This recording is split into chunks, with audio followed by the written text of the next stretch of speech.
Hola, ¿cómo están? Un gran placer estar con ustedes. Un saludo cariñoso para Agustín, Carolina y toda la Iglesia Vida Cristiana.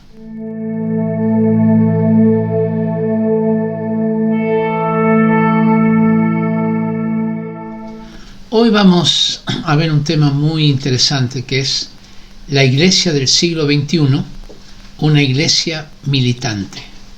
Vamos a pedir la bendición del Señor. Te voy a pedir que tú estés orando conmigo. Repitas esta oración. Señor Jesús, abro mi corazón a ti, abro mis oídos a ti, quiero escuchar palabra tuya, dame tu revelación. En el nombre de Jesús. Amén. Comenzamos con 1 Pedro 2:9. Dice: vosotros sois linaje escogido, real sacerdocio, nación santa, pueblo adquirido por Dios, para que anunciéis las virtudes de aquel que os llamó de las tinieblas a la luz admirable. Es interesante, me gusta mucho cuando dice que somos nación santa, porque en una nación normal tenemos una cantidad de actividades, de profesiones, de oficios. En una nación normal, lo que llamaríamos una nación secular, tenemos abogados, dentistas, amas de casa, mecánicos, peluqueros, en fin, de todo esto. La pregunta es, ¿qué actividades, oficios, profesiones tenemos en una nación santa? Algunas veces me encuentro con que me dicen, bueno, tenemos apóstoles, profetas, evangelistas, pastores y maestros. Y mi pregunta si es que no tenemos también mecánicos y abogados, médicos, enfermeras. Yo creo que tenemos exactamente lo mismo que en una nación que no es santa. El asunto es para quién hacemos lo que hacemos. Y hoy yo quiero hablarles de esto, de una iglesia militante, donde tenemos un motivo especial en todo lo que hacemos. Una iglesia militante tiene mucho que ver con esto de ser una iglesia misionera. Ahora, cuando hablamos de iglesia misionera, generalmente las personas piensan en misioneros enviando a África. Hasta hace poco decíamos que toda iglesia tiene que ser misionero, porque si envía un misionero a África, tiene que orar por el misionero, tiene que dar para el misionero y tiene que enviar al misionero.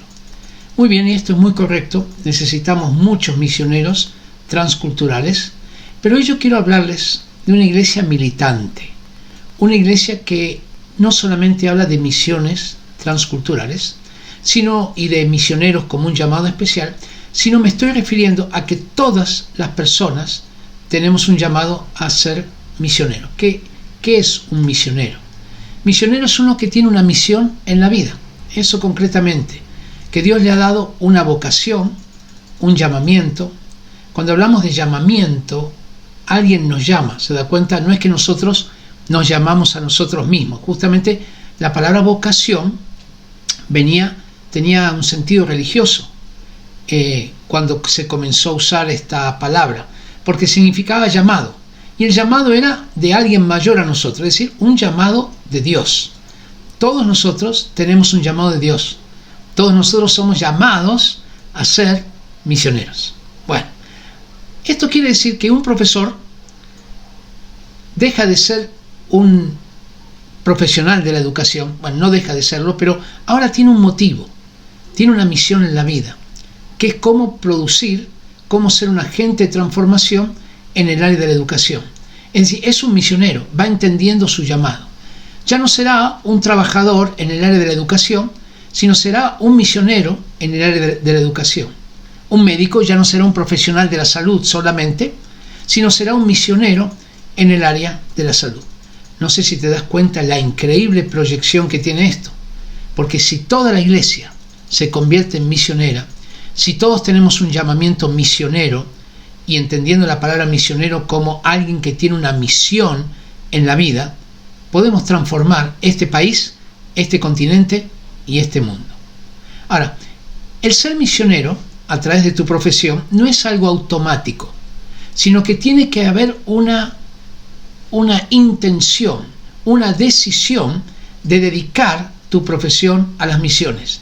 Es un acto concreto, es un cambio de chip, es un cambio de mentalidad, de paradigma. Algunos dicen, y he leído por ahí, que que en realidad ya uno, al trabajar como mecánico, como misionero, como abogado, como dentista, como lo que sea, ya está produciendo una diferencia en la sociedad. Bueno, yo creo que es posible, pero no me quedo muy contento con eso. ¿Sabe por qué? Porque yo he visto en Europa que los europeos entendieron que tenían que trabajar para el Señor y lo hicieron por mucho tiempo así. Pero poco a poco fueron perdiendo su filo evangelístico, fueron perdiendo ese fuego y hoy se quedaron con los principios de Dios, pero sin Dios. Uno, por ejemplo, va a Suiza y la gente es súper honrada, obediente de las leyes, tiene sus jardines que son hermosos, y todo eso lo aprendieron de los principios bíblicos, ¿ya? Porque la Suiza se fundó sobre principios bíblicos a partir de Calvino allí en Ginebra, pero son ateos, es decir, trabajan bien, pero dejaron a Dios, siguen viviendo de los frutos del Evangelio, pero dejaron a Dios. Y esto lo he visto en varios países europeos. Entonces yo creo que lo que nosotros tenemos que hacer es una consagración de nuestros trabajos al Señor y decirle: Señor, esto no lo quiero más como un trabajo. Ahora indícame cómo puedo ser un misionero a través de mi trabajo. Y hay que tomar una decisión, algo intencional, de dedicar mi actividad, mi oficio o mi profesión para la gloria de Dios. Yo hasta sugeriría, y lo he hecho con algunas iglesias, que las personas que tomen esta decisión lo hagan público y que consagren su trabajo al Señor y digan: de ahora en adelante yo me convierto en un misionero. Esto ya no va a ser mi trabajo, ahora va a ser mi ministerio, ya no es un mero trabajo. Y se convierten en misioneros en esas áreas. Va a ser su misión en la vida. Es como el cumplimiento de su vocación dada por Dios. Voy a ser un mecánico para tu gloria. Imagínate, voy a ser un ama de casa para tu gloria. Cuando una persona consagra lo que hace al Señor y ora para que sus compañeros de trabajo se entreguen a Cristo, algo, hermanos, va a pasar. Porque hay un problema con la oración. Problema grave, ¿eh? El problema es que Dios contesta la oración. Y entonces, personas que están trabajando contigo se van a entregar al Señor. Ya es un tiempo de no solamente recibir, es un tiempo de dar y estar muy comprometidos a Dios. Pero recuerda que ser misionero no es solamente convertir almas a Cristo, sino producir un cambio en el área, en la esfera que tú te desarrollas, que tú te desenvuelves, en la actividad, en la profesión, en el oficio que estás ejerciendo. Imagínate un cambio en la manera de definir lo que es educación. Yo estoy trabajando ahora con un grupo de educadores y estamos reinterpretando el material, los contenidos de estudio que nos da el Ministerio de Educación aquí en Chile. Y lo estamos haciendo a nivel de todo Sudamérica, porque estamos tratando de conformar un nuevo concepto de educación, cambiar los paradigmas de educación. Imagínate la manera de educar en el área de la sexualidad, la manera de ejercer inclusive tu oficio de mecánico, la manera de ejercer tu profesión de constructor o de ingeniero, todo, la manera de desarrollar negocios. Entonces, los miembros de nuestras iglesias tienen que ser orientados a descubrir y a cumplir su vocación. Y a tus hijos, enséñales también esto. Ayúdales a descubrir cuál es su vocación. Como les dije, vocación tenía originalmente este sentido religioso, porque se trataba de llamamiento. Y hay veces tenemos miedo a esto de descubrir la vocación. Algunas iglesias también tienen miedo, porque dicen: bueno, si esta persona descubre realmente lo que quiere en la vida, quizás se me va. Quizás inclusive se me va al mundo. Es decir, ya no quiere saber más de Cristo. Si él entiende que la vocación es un llamamiento dado por Dios y entiende que esa vocación es para extender su reino, todo cambia. Todo cambia, porque ahora él le encuentra propósito. Y nosotros podemos tener tremendos filósofos y científicos y literatos y de todas las profesiones, aún de las más sofisticadas, pero con un propósito: extender el reino de Dios. Creo que esto tenemos que hacerlo, como digo, en las iglesias y en las familias desde niños, ayudar a los niños a encontrar su vocación. Yo recuerdo cuando renuncié a mi trabajo hace muchos años atrás, me pasó algo especial. Había un contador en la empresa donde yo trabajaba. Él sabía que yo iba a ir a, digamos, a una misión, era Juventud con una misión, Jucum, donde no me pagaban nada. Y yo estaba recibiendo un buen sueldo allí, ganaba bastante bien en esa empresa, y él me miró y me dijo: Rodríguez, usted sí que hace lo que quiere. Al principio me pareció una broma, pero me lo volvió a reafirmar. Usted, me dijo, debe ser una de las pocas personas que hacen lo que quiere hacer. En otras palabras, una de las pocas personas que cumple con su vocación, con su llamamiento. Bueno, quizás lo que él me quería decir, que para él trabajar en esa empresa no era ninguna vocación, no era ningún llamamiento, era solamente su manera de sostenerse a él y a su familia. Y muchas veces así somos los cristianos también. Vemos el trabajo como la manera de sostenernos y sostener a la familia. Tenemos que crecer en esto, amados, dar un paso más y convertirnos todos nosotros en misioneros. Hay personas que dicen, bueno, están decidiendo si se van a dedicar a las cosas del Señor o se van a dedicar a su trabajo. Pero la verdad es que todas las cosas, hermanos, son del Señor. No hay cosas del Señor y otras que no sean del Señor. Lo que pasa, todas son del Señor. Bueno, todas las que son lícitas, obviamente. Pero los afanes de este mundo muchas veces nos pueden confundir, nos pueden desviar de nuestro propósito. Entonces nos dedicamos a la plata, a tener una reputación, a hacernos un nombre, a formar una familia. Todo esto está bien, pero no entendemos que esto es parte de la añadidura.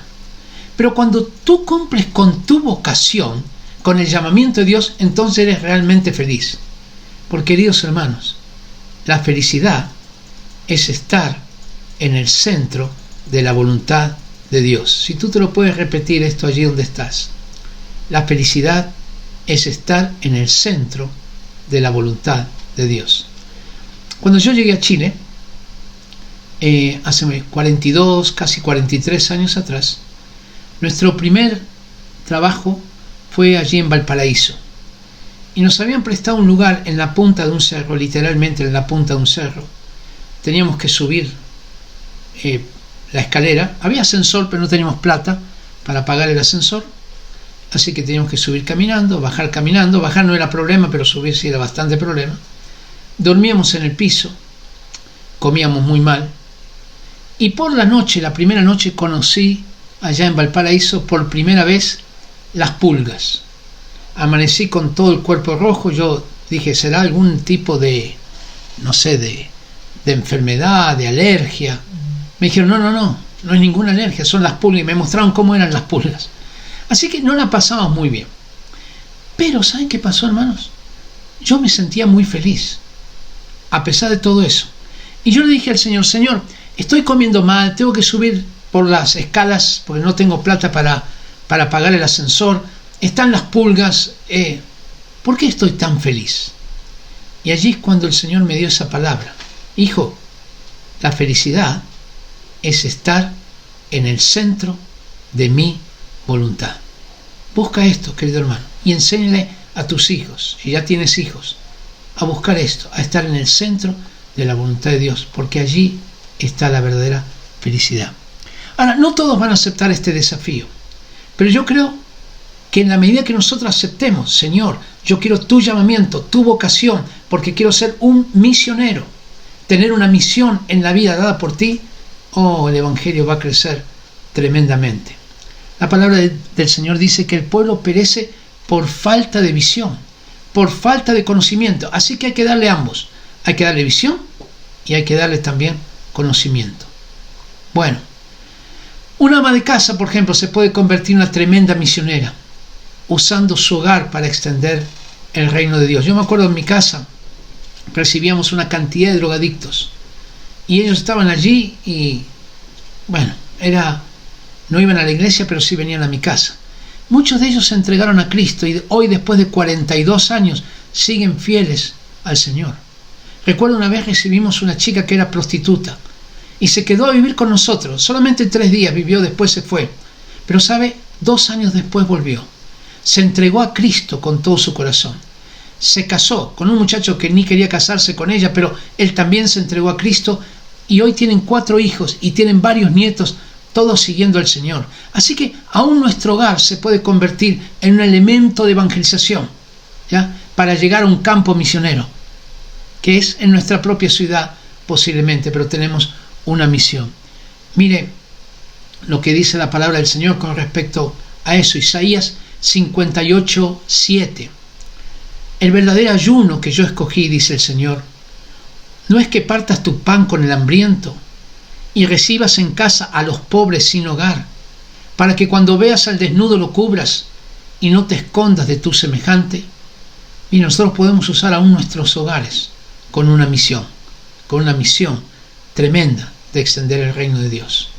Bueno, un profesor puede convertir su clase en un lugar de evangelización, al mismo tiempo que investiga cómo cambia la educación. Mire, hace un tiempo atrás fui a la ciudad de Calama y hablé sobre un tema parecido a esto.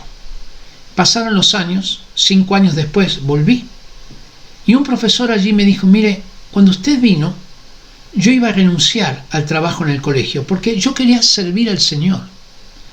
Y usted me preguntó cuántos alumnos había en el colegio. Yo le dije que eran como 900. Y usted me dijo si no creía que allí estaba mi campo misionero.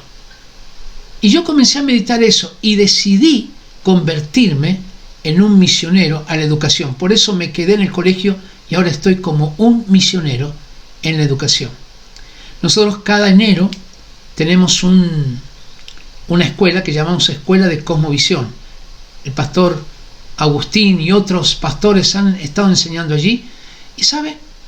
Fue algo muy interesante porque vino una profesora de biología de la Universidad de Lima y estuvo siendo entrenada, y cuando ella volvió a Lima, después de unos cuantos meses, me mandó un audio. En realidad no me lo mandó a mí, lo mandó a mucha gente, diciendo que ella buscaba servir al Señor y había hecho una división entre su trabajo secular y su trabajo en la iglesia, cuando de pronto Dios le habló que su ministerio estaba en la universidad. Y un día ella se preguntó a sí misma, se confrontó a sí mismo diciendo: pero yo tengo que ser una misionera en la universidad. Los pastores no pueden entrar a la universidad, pero yo ya estoy adentro. Y comenzó a enseñar y a evangelizar. ¿Sabe haciendo qué?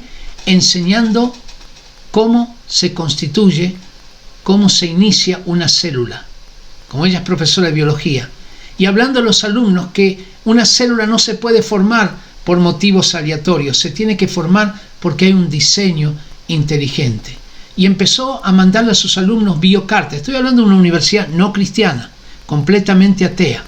Y en las biocartas ella les daba un resumen de la clase que había dado con un versículo bíblico. Bueno, lo que está haciendo esta mujer en la universidad es una obra, una misionera en la universidad, un tremendo trabajo de evangelización. Pero no solamente está acercando a las personas a Cristo, sino que está cambiando la clase de biología. ¿Me explico? No, porque ahora ya ella no enseña evolución, está enseñando que hay un diseño inteligente, es decir, que ha hecho un doble trabajo: llevar a las personas a Cristo, pero también cambiar su carrera a través de los principios cristianos. ¿Sabe? Nosotros no fuimos llamados a hacer cosas buenas. Nosotros fuimos llamados a hacer todo de palabra o de hecho en el nombre de Jesús.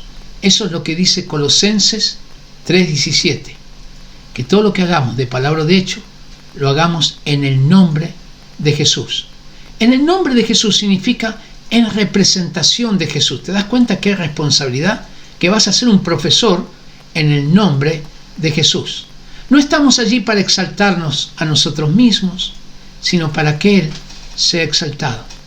Bueno, hay veces, no en todos los lugares vamos a mencionar el nombre de Jesús por cuestiones estratégicas, pero tenemos que tener esta conciencia, que todo lo que estamos haciendo, lo estamos haciendo en su nombre. Y como dice Colosenses 3:23, lo hacemos como para el Señor, no para los hombres. Y el nombre de Jesús tiene que ser pronunciado todas las veces que podamos. Todas las veces que podamos, porque lo hacemos en su nombre. Cuando dejamos de hacerlo en nombre de Jesús, podemos ir perdiendo la visión de aquello en lo que hemos comenzado. Hay muchas instituciones que comenzaron siendo cristianas. Por ejemplo, la Cruz Roja fue creada por un cristiano, Henry Dunant. La Asociación Cristiana de Jóvenes, la YMCA. Los colegios, muchos colegios. Universidades como Princeton, Yale, Harvard, comenzaron siendo cristianas. Pero luego, poco a poco, dejaron de serlo. ¿Y sabe por qué yo creo? Porque dejaron de pronunciar el nombre de Jesús. Dejaron de pronunciar el nombre de Jesús. Y se convirtieron en organizaciones seculares, de buenos valores, pero sin Jesús. Y esta es una gran tentación, cuando nuestro prestigio o conveniencia económica se coloca por encima del nombre de Cristo, de su prestigio y de su reputación. Entonces, cuando nosotros bendecimos a la gente, tenemos que tomar el tiempo para explicarles que lo que hacemos, y que este es un desafío, estoy haciendo esto, ¿sabes por qué? Porque yo soy un seguidor de Jesús y Él me enseñó a hacer esto. Porque si dices la palabra cristiano, cristiano significa muchas cosas, ¿ya? Pero si tú le dices, soy un seguidor de Jesús, sigo sus enseñanzas, sigo sus pasos, estás creando sed en la gente. Y hay que tomar el tiempo para explicarlo. No es una religión, como lo que la gente entiende hoy, sino es Cristo, es su amor, es su gracia, y Él tiene que ser exaltado. Muchas veces, a través de la historia, se dejó de exaltar a Cristo. Por ejemplo, el uso de la razón. El uso de la razón es tremendo, porque la razón, la mente, es un don dado por Dios, es un elemento del ser humano tremendo. Pero poco a poco, en la época del racionalismo, a partir del siglo XVI y mayormente en el siglo XVIII, se independizó completamente de Dios. La razón, inclusive, se puso contra Dios. La ciencia fue creada por un cristiano llamado Francis Bacon, y él decía que había que estudiar la ciencia para entender la creación y glorificar al Creador. Pero poco a poco la ciencia se fue apartando de Dios y se hizo independiente de Dios. El arte estaba basado en esa sensibilidad emocional que tocan todo nuestro ser y que va más allá de lo racional, y fue dado también por Dios. Pero también el arte, a partir del 580 de la Reforma, comenzó a apartarse de Dios. Y hoy está sucediendo lo mismo con el lenguaje. El lenguaje dado por Dios como una manera hermosa de comunicarnos y aún también de reflejar y crear realidades, hoy también se lo independizó de Dios. Ahora el lenguaje, yo decido lo que significa cada palabra, y también se ha ido independizando de Dios. El hombre ha buscado siempre esto, independizarse de Dios. Una iglesia militante significará que el hombre, que las personas, hombres y mujeres, se vuelvan al Señor. Y no solamente que se independizaron, sino que después se colocaron contra Dios. Ya no fueron solamente agnósticos o ateos, sino fueron antiteos, antiteístas. Me da rabia Dios. Si pudiera destruirle, si pudiera matar a Dios, lo haría. Por eso Romanos 1, 21 y 22 dice que no le glorificaron como a Dios, ni le dieron gracias, sino que se envanecieron en sus razonamientos. ¿Se da cuenta? La razón usada con orgullo. Y su necio corazón fue entenebrecido. Profesando ser sabios, se hicieron necios. Esto es lo que fue pasando con el hombre. Se fue independizando de Dios. No te independices de Dios, amado hermano, hermana. No independices tu carrera. No independices tu profesión, tu oficio, tu actividad. No la independices de Dios. Déjala siempre bajo el poder del Espíritu Santo, en servicio a Él de una manera tremenda. Mire, así como les hablé de la ciencia, tengo un amigo, se llama Miguel Ángel. Fuimos juntos a India Él aprendió allí un deporte que se llama el cricket. Vino aquí, comenzó a entrenarse en esto. La asociación de cricket lo supo, lo nombraron, le dieron un curso de entrenamiento y como director técnico de cricket. Cricket es lo puedes buscar en el diccionario después qué significa, no te lo puedo explicar, pero es parecido estéticamente al béisbol, pero con reglas muy diferentes, y se juega mayormente en los países del Commonwealth, ¿no? Canadá, Inglaterra, Pakistán, India, Australia, Nueva Zelanda, en fin, todos estos países. Y este deporte se practica aquí también, pero en los colegios, digamos, mayormente ingleses y del barrio alto, ¿ya? Miguel Ángel comenzó a enseñar esto en los barrios más pobres, en Villa Francia, por ejemplo, en un colegio allí, y formó un equipo. Y cuando la asociación de cricket supo lo que estaba haciendo, los invitaron a jugar campeonatos. Imagínate la gente de Villa Francia yendo a Las Condes, a la Dehesa, a estos lugares. No fue tan fácil, pero Dios los bendijo tremendamente. Muchos de ellos se entregaron a Cristo. Algunos de ellos forman hoy parte de la selección nacional adulta de cricket de Chile, y Miguel Ángel acaba de ser nombrado presidente de la Asociación Nacional de Cricket de todo Chile, de todo el país. ¿Se da cuenta? Misioneros. Y mira lo que él está pensando. Necesita una cantidad de tutores para enseñar cricket en muchos colegios, pero a través de principios bíblicos. Es decir, junto con el cricket va Jesucristo, ¿ya? Y es muy interesante porque el cricket tiene reglas de mucha honorabilidad. Es un deporte basado en principios, en valores. Así que nosotros podemos ser misioneros en cualquier lugar. Tenemos que dejar este concepto que había en la Edad Media, que se llamaba vocatio Dei, que significaba la vocación de Dios, y que la gente decía: tengo vocación de Dios y fui llamado en forma especial a ser en ese tiempo cura, sacerdote, monja, misionero, hoy diríamos pastores, evangelistas. Y decían: esa es la vocación de Dios. Los demás no tienen vocación de Dios. Hermanos, no es más así. Ahora todos tenemos vocación de Dios, dispuestos a ponerlo a su servicio. Abogados, mecánicos, carpinteros, enfermeras, matronas, amas de casa, todos colocando esto para la gloria de Dios. Tiene que resonar fuerte en nuestros corazones que somos una gran iglesia con todo tipo de actividades, y la iglesia del siglo XXI tendrá que ser una iglesia militante. Voy a ir terminando diciéndoles lo siguiente. Hoy se habla de que después de la pandemia va a haber una nueva normalidad. Algunos le tienen miedo a este término, pero no dejemos que otros nos digan cómo va a ser esa nueva normalidad. Nosotros podemos crear esa nueva normalidad si nos comprometemos realmente a eso, convirtiéndonos todos en misioneros. Todos los miembros de las iglesias tienen que cambiar, tenemos que cambiar nuestra visión y saber que ya no tenemos un trabajo, sino un ministerio que consiste en llevar a las personas a Cristo, pero también producir cambios esenciales. Tendremos que crear nuevos paradigmas en el área donde nos desarrollamos. Tenemos que evangelizar las ideas, cambiar los conceptos que hoy hay acerca de educación, de negocios, de política, cambiarlos para la gloria de Dios. Así que tendremos misioneros educadores, misioneros médicos, misioneros amas de casa. Y te voy a decir una cosa: yo creo que en la iglesia del siglo XXI Dios no solamente va a levantar pastores, evangelistas, maestros, apóstoles en el área de la iglesia.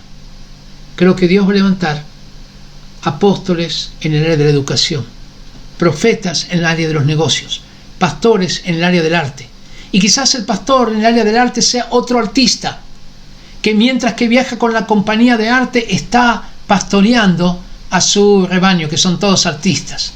Y quizás en el área de negocios Dios produzca un revuelo, un avivamiento tremendo. Va a ser un avivamiento mucho mayor que la reforma, pero eso lo hablaremos en otra oportunidad. Y se irá transformando la nación.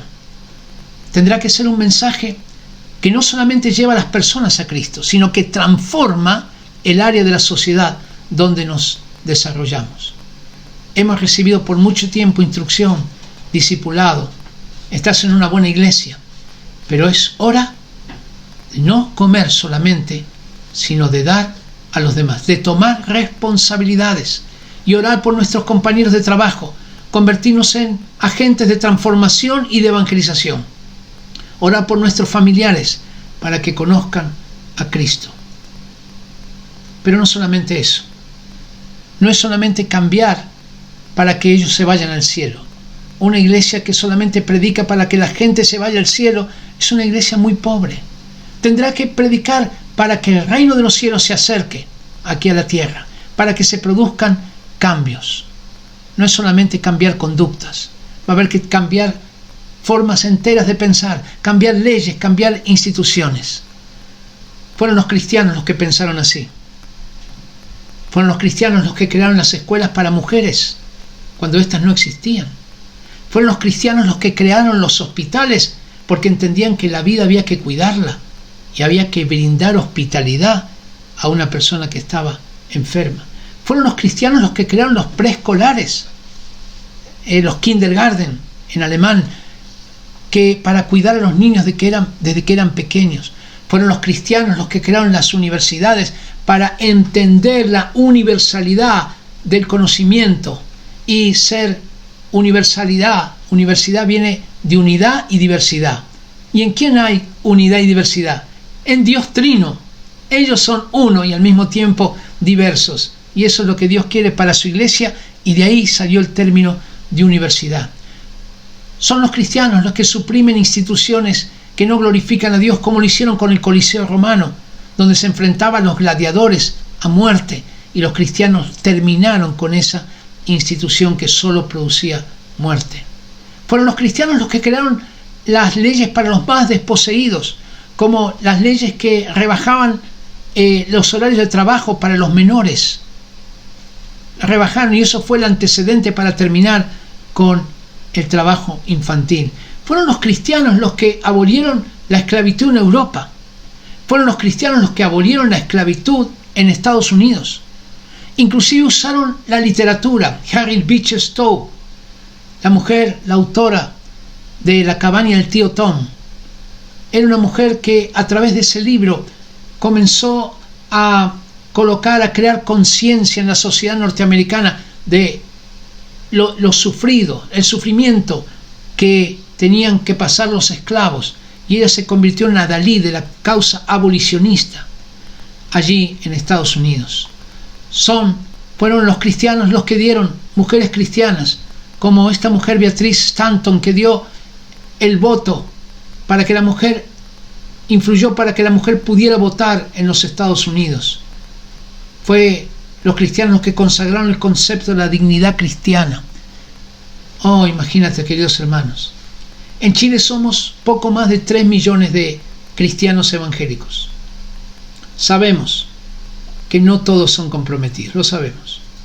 Pero si solo una parte de ellos, digamos unos 500.000, entre los que espero estés tú y yo, si nosotros vivimos el Evangelio a pleno, con fuerte compromiso a Cristo, en unidad como iglesia, con vidas coherentes con el cristianismo, aunque eso no signifique ser perfectos, tenemos debilidades, tenemos errores, cometemos pecados, pero somos coherentes, esencialmente coherentes, y tenemos visión de transformar el área donde estamos de la sociedad. Entonces nos convertimos en una fuerza considerable para producir un cambio en todas las áreas. Y estamos hablando de menos del 3% de la población. Así que esta iglesia del siglo XXI tendrá que ser militante. ¿Te quieres unir a mí en oración y decirle: Señor, vamos a levantar una iglesia militante, una iglesia comprometida? Para eso tendremos que buscar mucho al Señor. Para eso tendremos que odiar el pecado con todo el corazón. No podemos ser amiguitos del pecado. Y para eso tendremos que estar comprometidos a predicar el Evangelio, a llevar el Evangelio hasta donde no ha llegado, sea en África o sea en nuestro propio barrio, porque nosotros somos llamados a extender su reino. Oremos juntos ahora. Te pido que ores juntamente conmigo. Oremos y le digas: Señor, yo me comprometo que ya no voy a ser solamente, y ahí pones el nombre de tu profesión, y le dices, ahora quiero levantarme como un misionero, como una misionera para Cristo. Voy a llevar a otros a Cristo y voy a también a transformar paradigmas. Voy a transformar la manera en que veo mi profesión. Voy a colocar ideas nuevas. Voy a pedir a Dios que me dé innovación de acuerdo a sus principios. Que me muestre nuevos cambios. Cómo desarrollar mi profesión de acuerdo a los principios de Dios. Y comienza a pensarlo, dirigido por el Espíritu Santo. ¿Qué cosas puedes cambiar en tu oficio, actividad, profesión, en lo que estés haciendo? ¿Qué puedes cambiar de acuerdo a los principios de Dios? Algo que lleve gloria a su nombre. Oremos juntos. Espíritu Santo, hemos compartido tu palabra, pero ahora venga tu revelación. Personas que han vivido a medias contigo. Personas que son fieles asistentes a la iglesia, pero no entendieron que su actividad, oficio, profesión, estudio es para tu gloria. Hoy puede haber un cambio en sus vidas y puedan decirte, Señor, yo quiero ser parte de esa iglesia militante, no pasiva. No quiero una iglesia pasiva, una iglesia conformista, una iglesia light, que no se compromete con nada. Yo quiero ser una persona completamente comprometida a ti. Y querido hermano y hermana, en la medida que vas orando al Señor, y no solamente que vas orando en este momento, sino que vas orando durante estos días, durante esta semana, durante estos meses, Señor, yo te pido que se puedan crear nuevos ministerios dirigidos por estas personas que están escuchando este mensaje, así como hizo Sandra cuando comenzó ese ministerio con las mujeres con el VIH, y tú le bendijiste y hubo una multiplicación increíble. Señor, yo te pido que en estas iglesias, en nuestras iglesias, haya una multiplicación de misioneros, que rompamos ese concepto de vida secular y vida sagrada, que todos nos convirtamos en misioneros para tu gloria, que le digamos, Cristo, Señor, quiero buscar primero el reino de Dios y su justicia, y todas las demás cosas que vengan por añadidura. Quiero convertirme en un misionero, alguien con una misión en la vida. Quiero, Señor, convertirme en un agente de transformación, que uso mi carrera, mi oficio, profesión, lo que sea, lo uso para tu gloria. Que donde yo estoy sea sal y luz, que lleve a otras personas a Cristo y que cambie paradigmas en mi profesión, en la manera que hacemos las cosas. La vamos a hacer distinto, porque tú nos vas a dar tus ideas, tus principios. Quizás tendremos que desafiar. Oh, a ti la gloria. Y cuando desafiemos pensamientos, y cuando desafiemos paradigmas, cuando desafiemos formas de pensar, también vendrá persecución sobre nosotros. Y eso será tema de otra charla, de otra predicación.